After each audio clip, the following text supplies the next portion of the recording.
ఎన్నికల సమయంలో ఇచ్చిన హామీలు, చేసిన వాగ్దానాలు అన్నీ నెరవేరుస్తారని అనుకుంటే చేసిందేమీ లేదని ప్రజలు అంటున్నారు. గత ఎమ్మెల్యే మాదిరే కొండ్రు మురళీమోహన్ కూడా వ్యవహరిస్తున్నారని అసహనం వ్యక్తం చేస్తున్నారు.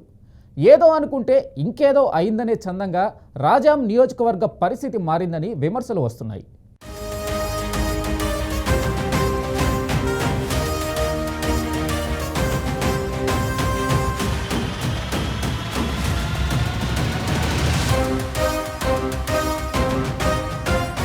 మాజీ ఎమ్మెల్యే కంబాల జోగులు తమను పట్టించుకోలేదని కోండ్రు మురళీకి పట్టం గడితే ఈయన ఆయనను మించిపోయారని రాజాం నియోజకవర్గ ప్రజలు అసహనం వ్యక్తం చేస్తున్నారు.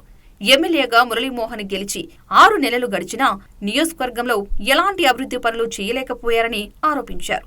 కనీసం గత ప్రభుత్వం హయాంలో మొదలై మధ్యలో ఆగిపోయిన పనులను మొదలుపెట్టి పూర్తి చేయలేకపోయారని మండిపడుతున్నారు.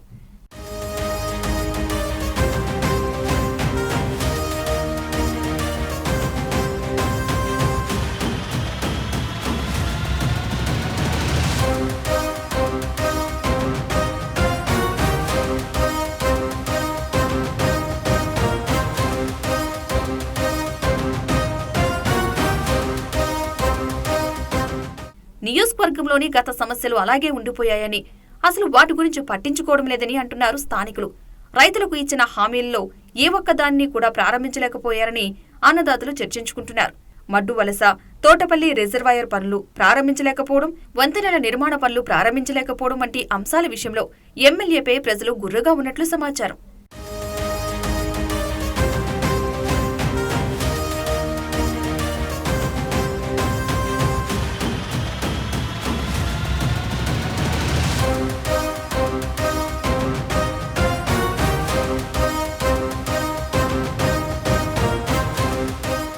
ఇప్పటికైనా ఎమ్మెల్యే కోండ్రి మురళీమోహన్ రెడ్డి తమకు ఇచ్చిన హామీలపై ఫోకస్ పెట్టారని ప్రజలు కోరుతున్నారు. ఇచ్చిన వాగ్దానాలు నెరవేర్చుకుంటే భవిష్యత్తులో ఓడించి మరో నాయకుడిని ఎన్నుకుంటామని హెచ్చరిస్తున్నారు. మరి ఈ విమర్శలను దాటుకుని మురళీమోహన్ అభివృద్ధిపై ఫోకస్ పెడతారో లేదో చూడాలి.